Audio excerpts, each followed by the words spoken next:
As expected, I've managed to steer DSC Armenia Bielefeld away from the relegation zone, and we actually managed to get a top half finish, which was quite nice. In this video, we're going to continue getting rid of the deadwood and rebuilding the squad over the summer.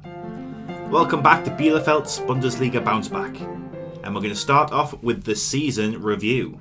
Gemallier, which is how apparently you pronounce his name, not knockoff Xhaka, got signing of the season for his 175,000 transfer fee from Basel. He was a game changer. He got an A+, and the board were very happy with his wage apparently, which was nice. Isaac Twum got a C-, which I think is harsh because he's got 7 assists in his 16 appearances since he's come in. Men got not one by me. He was quite good. We did end up getting that Chinese keeper in the end, but he wasn't that good. And we did play Zaloa in goal for a bit as well. Bowling got an A+ as well. The 2 signings from Basel turning out very well. And Tony Stoll got an A+, even though I didn't get to play him. We're not going to talk about that one. And as I said in the intro, we finished 9th. We rocketed up the table. If we look at the fixtures here, that's where we left off in the last episode with the 2 wins against Meppen and Oberhausen.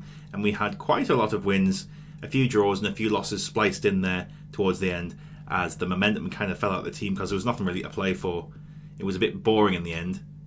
We got a B+ for finishing 9th in the league, which is nice. They're a very well supported team, DSC Armenia Bielefeld. They must be used to this yo-yo nature of the club. 20,725 the average home attendance, which is 75% of the stadium and by far the most in the league. Hopefully we'll give them something to shout about in the season to come.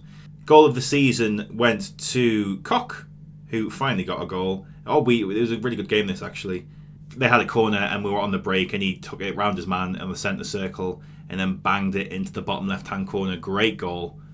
Match to remember was a 2-1 win in January, and the biggest win was a 5-1 win against a team that was relegated. Sponsorships slightly down, broadcast revenue slightly down, but on the whole, finances are pretty stable. For some reason, Liu Xiaojiang, guess all the Chinese fans have come in and bought loads of shirts for him. He wasn't that good, but it must be something to do with the Chinese fan base. And we've remained on a 2.5-star reputation. We had a 4-2-3-1 as the formation for the whole season that we were here. Twum and Gemallier, my 2 signings that turned out to be very important in the end, getting into the starting 11. Fans player of the season was the winger Mengot, who was quite good in the end. Young player of the season's Carney, who has got 1 more year on his deal and then he's going to leave on a free. And signing of the season, as already mentioned, Gemallier. Speaking of increasing the reputation in foreign countries, the Chinese fans have flooded in for the new Chinese goalkeeper we've got, and we've been invited to have a tour of England, which is nice. So we'll be increasing the merchandising and sponsorship in England and the reputation of the club in that country too, which is, I've never seen this before. I've been on tours before, but I've never been invited to do an English tour. Now I've stripped out the squad, and this is the core that I'm going to build around. Stahl's going to come in goal, who's going to actually play for us. We're going to keep Schneider, the centre-back, as our captain. Carney is a fairly serviceable right-back who can play for us there for another year. Gemallier and Twum, the 2 new signings in the winter, will stay in the team. Bolin, a new signing, I'm going to play him as an inside forward. Carstens in the middle and Mengot out wide is the plan at the moment, but that might switch around. On the bench, we've got the Chinese goalkeeper Li Xiaoxiang, one from the academy called Lai Geb. Probably pronouncing that wrong, but he's come through the academy and he looks alright. He's one that I might be playing if we do switch to this 3-4-2-1, but I'm not entirely sure we're going to do that. It depends on what signings we find over the summer. Obermeyer, I might move on because he's on over £3,000 a week, so he might be gone if I can find a suitable replacement. Henrik Koch, I'm not going to play him as a striker anymore. At the end of the season, I was playing him as an inside forward and I was getting a lot more out of him, so he can stay around for now. He's come through the academy, so I'm not going to be desperate to move him on. And Cyril Okono came in as our main striker towards the end of the season and got 5 or 6 goals towards the run-in. So he's going to be our reserve striker for the season coming. All of these players that we have down in the under-19s are going to be gone, and this bottom half are going to be either loaned out or sold. I would have kept this fella, Semi Balkahia, but he's on way too much money. He's on over £5,000 a week, so he's not that good, so I'm just going to sell him. We sold him for just under £60,000, just under £50,000 to a team from Tunisia. And the rest of these aren't that good, and I'm trying to move them on. And inbound, I've already got 2 players inbound from the top division clubs. We got this fella, the left back in from Bayer Leverkusen called Sahini. He looks pretty good. Another one that can fit in on the left side of defence if we do switch to a 3 at the back system. He looks very well rounded, and I'm quite excited by him incoming. He's a very versatile player. Those 3 positions might be useful for us. And Jonathan Pelatz. He is a attacking midfielder or right winger who's been playing for Union Berlin in the second Bundesliga for the last few years, not very regularly, but he's free and he's cheap, and he's only on like £600 for his contract per week, so he's going to come in and be the understudy for Carstens, I think, is the plan. We're going to fast forward to the 30th of June now and get a load of free players in on trial and see what sort of quality we're dealing with. Well, we aren't quite at the 1st of July for the free transfers. However, I've found 2 players that I'm going to bring in now already. Julian Hetwer is a striker, attacking midfielder or right winger. I think I'm going to play him behind the striker because his finishing isn't fantastic and his crossing isn't fantastic, so he looks more suited to play in behind, but physically and technically and mentally he looks the business. He's been playing for Dortmund's youth team, and he's been playing for a team that's just come down from the second Bundesliga, Ingolstadt.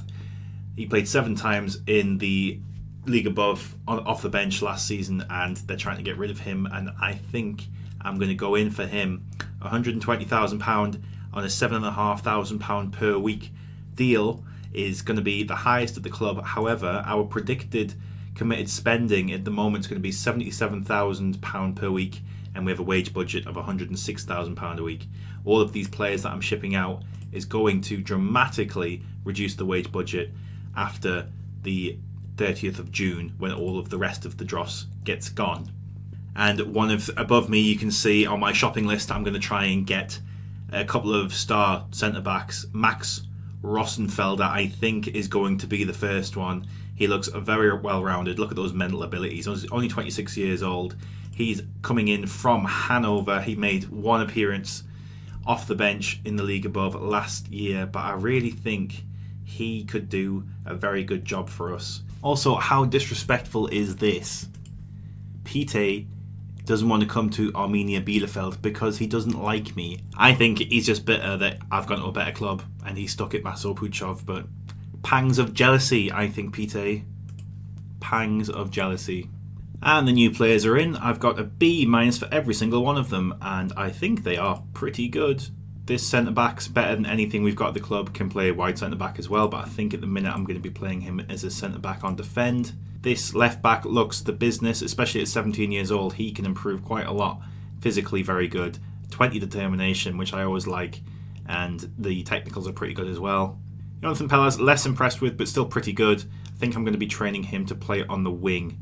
And Julian Hetwer has come in, definitely going to play him behind the striker, I think as a shadow striker. And with those new boys plugged in and a bit of fiddling, I think it really does just look like a star striker is needed, and maybe a bit of depth in the team. We could do with a few centre-back depth options and a left-back depth option, or maybe even somebody to come in over the top of that young lad that we just brought in. But we're not too far off having a complete squad. The signs that I made in the winter transfer window are all in as well. I mean, we got these 3 that I brought in the winter transfer window have been really good, so I'm happy keeping them in the team. And then the only ones that'll be remaining from the team where I took over would be Schneider, Carney and Mengot, and they're all pretty good. And to get those few players that we need, we have a whole boatload of wage budget. If we put all that into transfer budget, it was £1.7 million to spend. We have 3 very good striking options in on trial. Fukuda, I've had him in the J-League 1, and I'm pretty sure I sold him for like 8 million at one point. He's come in from Gladbach. He has played for the senior team and scored twice in the Bundesliga last season, and he doesn't want too much money, so I'm going to try. No, he doesn't want to join because he thinks we don't have the financial muscle. Does Ronnie Stutter want to come in though for a lot of money? But we'll see what we can do. Maybe we can get him in. Nope, not quite. Just out of our price bracket for now. Diakite, the final one on the chopping block, he wants 15 grand. And I would give it to him, but I don't think the board are going to let me. We're going to see what we can do here. And we've done it. I've managed to get him for a 50% sell-on percentage fee, but Omar Diakite might be coming in on a hell of a big contract, but we can afford it.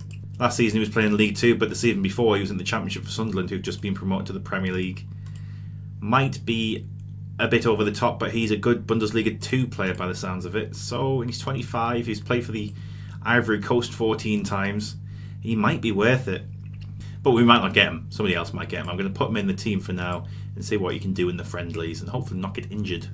I found this guy, Agon Elezi. He's a squad player, ball wing midfielder for the centre defensive midfield role. He might be coming in from our local rivals Osnabrück in the Westfalen derby. But he's left them because he's seen the light, and hopefully the fans will see that too.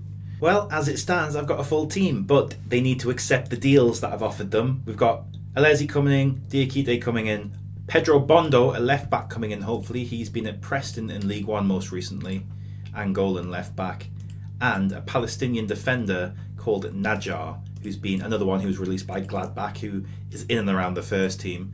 I've released Fukuda from his trial because he doesn't want to join us. He doesn't think we've got the financial muscle to meet his contract demands, but we look pretty set already. We look already on the 1st of July pretty ready to plug in the holes that we need to plug, and the pre-season looks like it's going very well already. Mengo's piping up saying he wants a new contract, and I don't usually like doing it.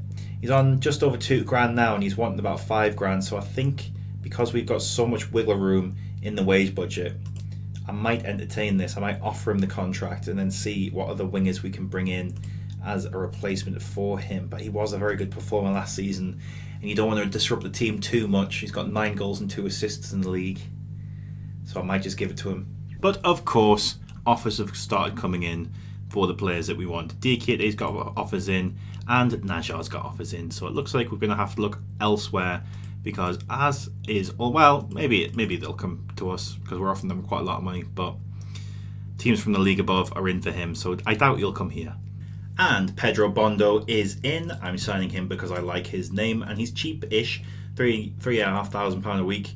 And Agon Elezi is in. The 2 lesser signings have come in, but it'll be important throughout the season nonetheless. Oh my goodness, I was wrong. Jamil Najar wants to come to us as a centre-back. I had a load of options lined up as a replacement for him. Christian Oostergaard as one of those. I'm looking at this guy as well, Rashidi, a right-back, because I'm not looking very strong in that area at the moment. But I'm going to accept Jamil Najar as our left-footed centre-back, and he is in. I'm very excited about him. He looks the bee's knees. That signing seen us go up to 4-1 in the prediction table, with a lot of signings or quality signings still to come in, I hope. Oh my word. Diakite has decided to join us, turning down, again, teams in the league above, and Slovan Bratislava. However, I found this guy, Desnan Pejnovic, who's been released from Wolfsburg. He scored 5 times in the Bundesliga a few years ago, and he could be as good, if not better, than Diakite. I mean, I could sign both of them. So I think I'm going to delay Diakite. I can't believe I'm saying that, because that contract's pretty ridiculous. And we'll see if this guy's any good. I've offered him a contract on about £7,000 a week. It's a little bit more reasonable. Exciting times, though. Very exciting times. Might even sign both, I'm not sure. Again, teams from the league above have come in for the striker that we want. But as history's proved in the last 2 transfers, maybe they'll want to come to us anyway. I've decided to get rid of Mohamed Carney because he was going to leave at the end of the season anyway, and we can get 40 grand in for him and get his £4,500 a week wage budget off. He was a bit big for his boots, and he's now one of the worst players in the starting 11 when he was the best. So he can clear off. You can really see here the drop off in the wage budget. It was £104,000, then we got rid of all those players and it went down to 67.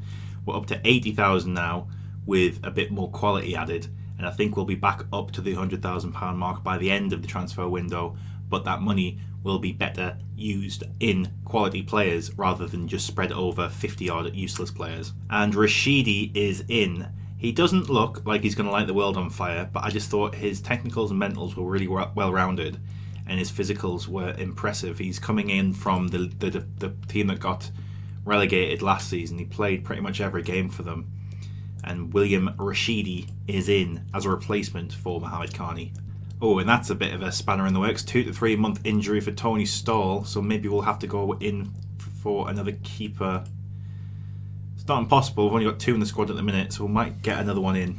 And here is a big question. Desnan Pesanovic has agreed to come in. Do we just get both of them? I'm going to delay and see what another week of trial brings to the table, information-wise. Well, that goalkeeping crisis didn't last very long. We've got a keeper already, Max Schmidt. He's another goalkeeper that came in from Bayern's youth team, so maybe Li Zhou knows him very well.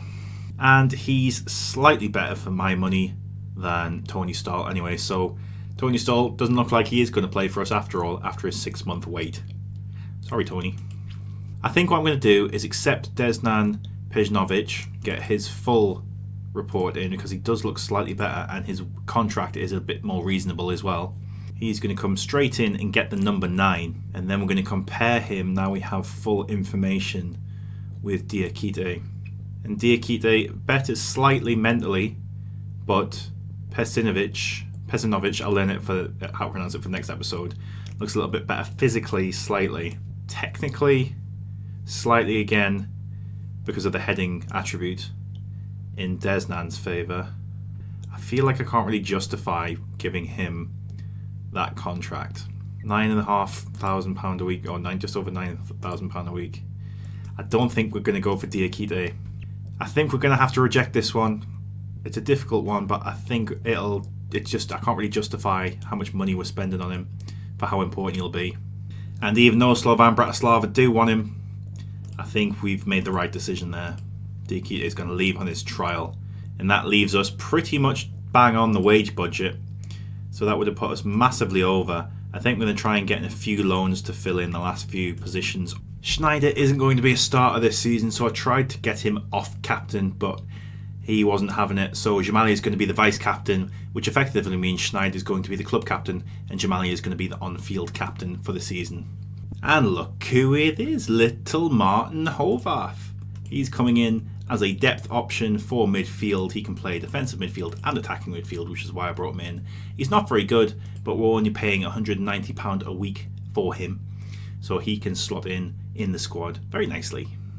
And that brings us to the first day of the season. Kevin Carstens is getting quite a lot of offers from the second Bundesliga. I've got an offer up to £775,000 for him, but I don't really feel the need to sell, so I'm going to hang on and see if we get offers close to 2 million, and then I'll consider selling. I only really would consider selling because of the financial predicament we find ourselves in.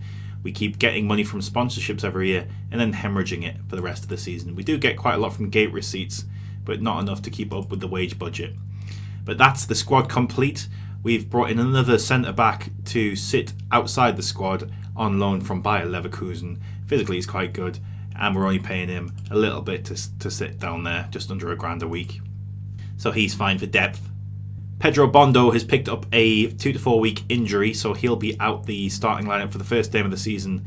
But this young lad that we've got in, Clodan Shahini, looks pretty good, so I'm not too worried about that position for now. But we'll be back for the first game of the season tomorrow. Thank you very much for watching. Leave a like on the video if you've liked it. Subscribe to the channel if you'd like to. And click a video on screen if you want to see a bit more as well. Thank you very much for watching. And I'll see you next time. Bye bye. Auf Wiedersehen.